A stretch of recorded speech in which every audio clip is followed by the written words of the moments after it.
Middle east లో మరో యుద్ధం ఆరంభం కానుందా? అది అమెరికా ఇరాన్ మధ్య జరగనుందా? తాజా పరిణామాలు చూస్తుంటే అలాగే అనిపిస్తోంది. అనుచరులకు ఇరాన్ పై ఒత్తిడి తెచ్చే దిశగా అమెరికా వ్యూహం రచిస్తోంది. ఇరాన్ చుట్టూ అమెరికా అత్యాధునిక ఆయుధాలు చుట్టుముట్టడం దీనికి బలం చేకూరుస్తున్నాయి. ఇరాన్ తో అనుచర్చలు జరుపుతూనే టెహ్రాన్ పై ఒత్తిడి పెంచే దిశగా అమెరికా వెళ్తుందన్న అభిప్రాయాలు వ్యక్తమవుతున్నాయి.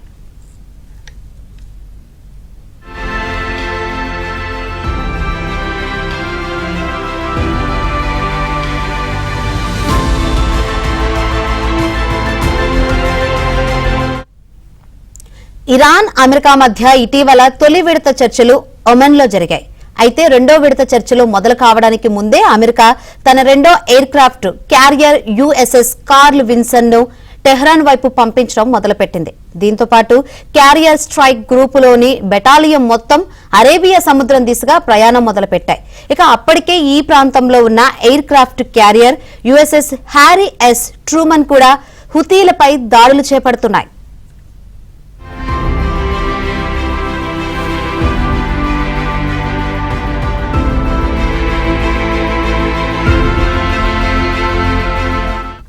మరోవైపు అణు చర్చలు విఫలమైతే ఇరాన్ న్యూక్లియర్ స్థావరాలపై ఖచ్చితత్వంతో దాడులు చేస్తామని అమెరికా అధ్యక్షుడు డొనాల్డ్ ట్రంప్ నేరుగా హెచ్చరిస్తున్నారు.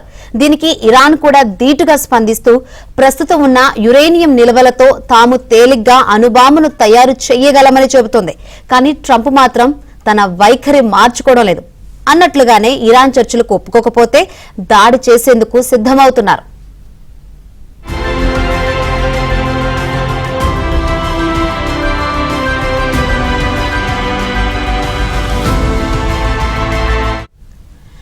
ఈ క్రమంలోనే అమెరికా కీలక స్థావరమైన డియాగో గార్సియాలో అమెరికా B-2 స్టెల్త్ బాంబర్లను మోహరించింది. ప్రపంచంలోని వీటిని తలదన్నే బాంబర్లు లేవని చెప్పాలి.